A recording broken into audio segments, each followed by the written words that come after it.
The first thing we want to know when doing a Paladin in Mr. Pandaria Classic is what race do we want to play? Now, of course, you may already have chosen your race, and that's absolutely fine. But if you are a new player, then if you're going Alliance, it's going to be human. We have a mace specialization and sword specialization, meaning if you are going protection or retribution at any point, then you're going to need about 300 or 1% less expertise. We also get our reputations faster because of the diplomacy racial, and we get some extra spirit, which is great for holy paladins through the human spirit. We also gain access to the Will to Survive buff, which removes all stuns, similar to a PvP trinket. So if you're ever going to be doing that, then it's very, very useful. If you're going Horde, of course, there's not as many options. It's pretty much going to be between Blood Elf or Tauren. Taurens have War Stomp, which is an AoE stun and can obviously interrupt your enemies. Really useful in PvP as well. We also get Endurance for extra health and extra nature resistance. And if you are going Herbalism, which I wouldn't recommend, but you do gather herbs faster through cultivation. Blood Elves, however, gain Arcane Torrent, which is good for gaining mana back, and it's an area of effect silence. So really, really useful in situations where you need to be interrupting, like in dungeons. If you had to ask me which one to go for as Horde, I would probably say Blood Elf, which I think most people are going to be doing anyway. For the actual talents and glyphs we're going to be using, of course, now in MoP Classic, it's all changing. We now have a talent at level 15, 30, 45, etc. Speed of Light is what I would recommend at level 15, increasing your movement speed by 70% for 8 seconds. Fist of Justice stuns the target, will replace Hammer of Justice. Eternal Flame, this is a really interesting one that we're going to be using. It consumes up to 3 holy power. If you don't know, holy power is something we'll be generating. It's our main resource outside of mana as a oh my goodness, what are we? Protection Paladin. We can have up to 5 at once. Consumed up to 3 holy power to place a protective holy flame on a friendly target, which heals them an additional amount over 30 seconds. Healing is increased per charge of holy power. The heal over time is increased by 50% if used on the Paladin. So if using it on yourself, it's a massive, massive heal. Then, at level 60, I would go for Clemency, where you can use Hand of Freedom and Protection, etc. twice. I'll go over these spells shortly. They are insane. The fact that we have this talent is so OP, it is nuts, in my opinion. Holy Avenger, I do like. Abilities that generate holy power will deal additional damage and healing, and generate 3 charges of holy power for the next 18 seconds. And that's when we use the Holy Avenger cooldown. Then, lastly, we have Execution Sentence, where a hammer falls from the sky, causing damage. The damage is dealt slowly and increases until it hits them, bonks them on the head, if you will. If you use it on friendly targets, it will heal them, etc. So, glyphs, I've got glyphs. We have the Glyph of the Alabaster Shield. Your successful blocks increase the damage of your next shield of the Righteous by 10%, and it can stack up to 3 times. Glyph of Focus Shield, your Avenger Shield, hits 2 fewer targets, but for 30% more damage. Only use this if, you have less targets. It really depends on how many you have. Glyph of Final Wrath, your Holy Wrath does an additional 50% damage to targets with less than 20% health. So just some nice quality of life increases there. The one I'd go for on the minor is like Glyph of Righteous Retreat, where during Divine Shield you can invoke Hearthstones 50% faster. It's a get out of jail free card, basically, for you. For Mr. Pandaria Classic, I'm teaming up with Zygor to give you 20% off with code Javier. Zygor gives you the fastest and most efficient leveling experience. As you can see here, looking at killing snow leopards, I can even click all the different waypoint coordinates to see the fastest way to get to the different areas they may be in. It can also look at flight paths and show me which ways to go, including all of the different travel options. And when choosing quest rewards, it can even tell me which is the best upgrade for me. And this will be even spec dependent. I can click on the gloves, complete the quest, and then it will even tell me to equip them and shows me how much attributes and stats I will gain by equipping these items. Maybe even talents. I can use the Talent Advisor with Zygor, simply clicking that I want to be an Affliction Warlock, and it's going to configure it automatically to show me the best leveling build for Affliction for me. The fun doesn't stop there, though, because it's available for SOD, Classic, Retail, Leveling. I can choose zones I want to go into, and it'll tell me how to get there and do all of the leveling in that zone, even if you're going back to old zones that you've leveled out of. Dungeons, dailies, events, reputation, gold making, professions, pets and mounts, and achievements. You can use as little or as much as you like. And don't forget, you can get 20% off with code Javier and battle past everyone at lightning speed in Mr. Pandaria Classic. Now on to the rotation. So, Number 1, we're going to be in Seal of Insight, filling you with Holy Light, increasing your casting speed, improving healing spells, and giving you melee chance a chance to heal you. Then what we're going to do is use Avenger's Shield. We hurl our shield at an enemy, dealing damage, interrupting and silencing them, and it will only affect one total target. Don't forget, however, that if you do not use the focus shield glyph, it will hit 3 targets. So this is dependent on if you are doing, one target, or maybe in dungeons you wouldn't want to use that glyph, but in raids on single target you would. And we're pretty much going to use this on cooldown. You can use it to interrupt, etc. Crusader Strike. We also are pretty much going to use this on cooldown. We want to apply the weakened blows effect with it. That is going to reduce the physical damage done by your target by 10%. And this is one of your main Holy Power builders. So you can see here, I currently have 2 Holy Power. I use Crusader Strike, and I have 3. Then we have Judgment. You're pretty much going to use this on cooldown as well. A magic attack unleashing the energy of your seal to cause holy damage and generate another charge of Holy Power. Then, what are we going to be using to spend all of that Holy Power that we're generating? Well, we can use Eternal Flame. You want to basically use this pretty early into the fight. I'd use pretty much just these 3 spells and then use Eternal Flame. This you want to keep up at all times. Remember, it's putting up for 30 seconds a healing effect on you.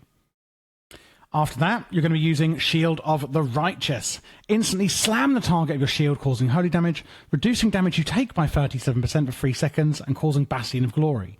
What does that do? Well, it increases the strength of your Eternal Flame when used to heal yourself by 22%, and that can stack up to 5 times. Eternal Flame is the spell I just spoke about. So basically, you're going to be using Crusader Strike, Judgment, to generate Holy Power. You're going to spend it every 30 seconds on your Eternal Flame, and in between that, in between keeping up Eternal Flame, you're going to be basically using it on Shield of the Righteous in order to empower your Eternal Flame. After that, we have Hammer of Wrath, where you hurl a magical hammer that strikes an enemy for holy damage, but you can only use it on enemies that have 20% health or less. Meaning, we can use it, on cooldown, but only at that point. You're going to use Consecration as well. Consecrates the land beneath you, causing holy damage over 9 seconds to enemies that enter the area. I would just use this wherever you are as like a low priority filler, basically.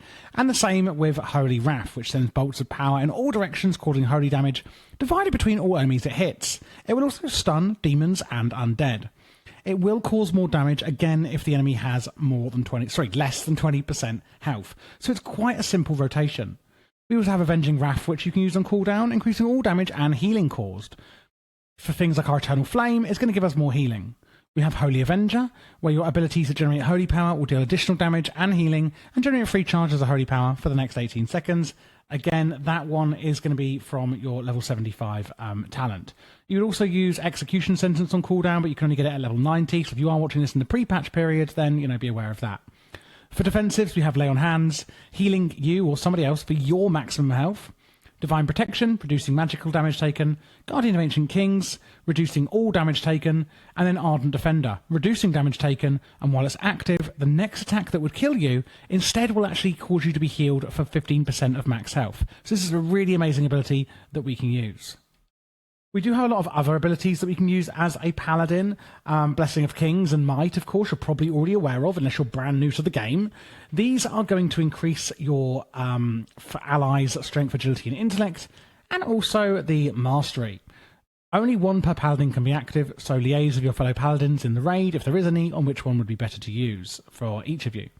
We also have Cleanse, so we can take off poison and disease effects on our allies, and this may be useful for you to use alongside any healers that may be needing to do it as well.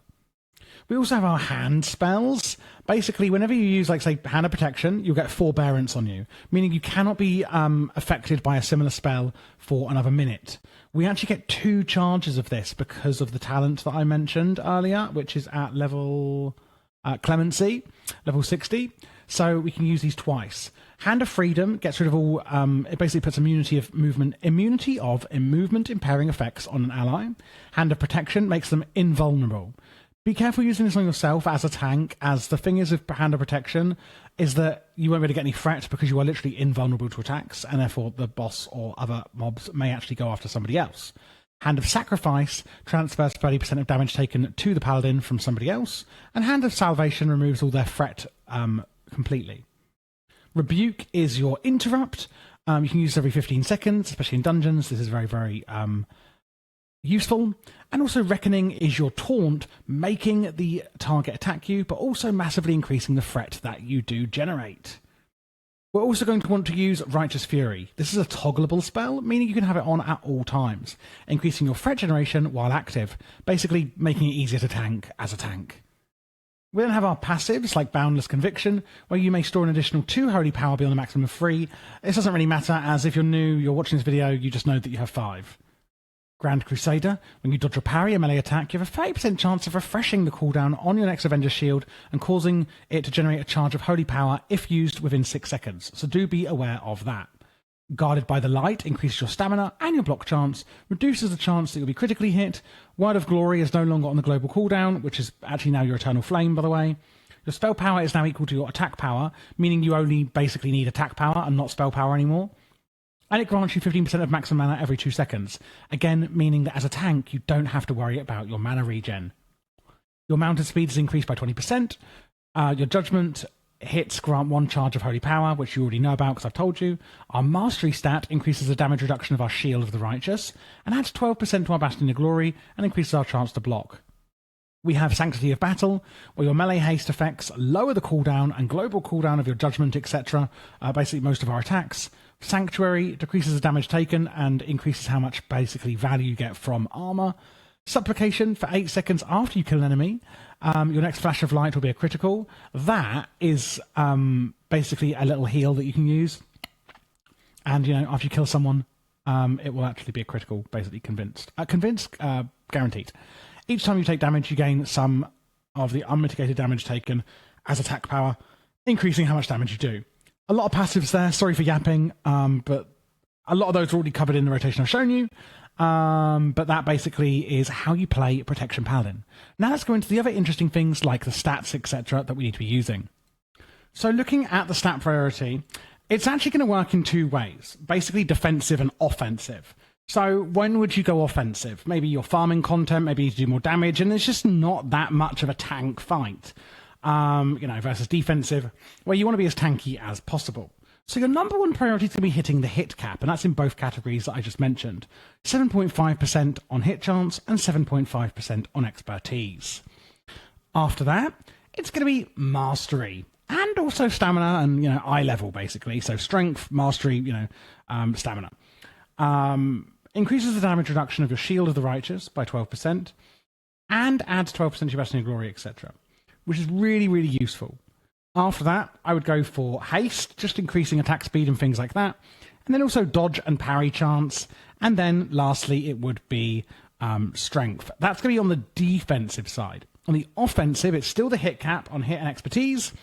And then it's going to be haste again. And then it will just be strength and then stamina. The only really ways you're going to be affecting this, like a lot of these stats are coming from eye level anyway. So if you're just asking for secondary stats, then it's going to be mastery and then haste and then crit. For the gems you want to go with, it's pretty simple. In these colors, go for these. In this meta one, go for your austere primal diamond. If you need avoidance, etc., go for this. Otherwise, go for this. Regarding the enchants, pause the video here. These are the ones you want for all the slots. Only thing I will say is what I've done is, like, if it says inscription, that's inscribers only. Extra things like sockets on braces and gloves for blacksmiths are blacksmiths only, of course. The living steel belt buckle is for everyone, however. Then we have the actual, professions. Again, I would just pause this and have a look at what I've put together. Enchanting, inscription, alchemy, blacksmithing. They give, a lot of the same things. Leatherworking is a bit more interesting. And so is engineering. Mining is as well. Actually giving 480 stamina through toughness, but yeah, mostly they're the same. And there we have it, guys. That is how you play Protection Paladin in MoP Classic. Hopefully this was helpful for you. If you are looking to get Zygor, don't forget you can get 20% off with my code below. And if you want to support the channel, you can do that by joining the Patreon in the description as well. And if you are looking for other specs and classes, then check the playlist you now see on screen.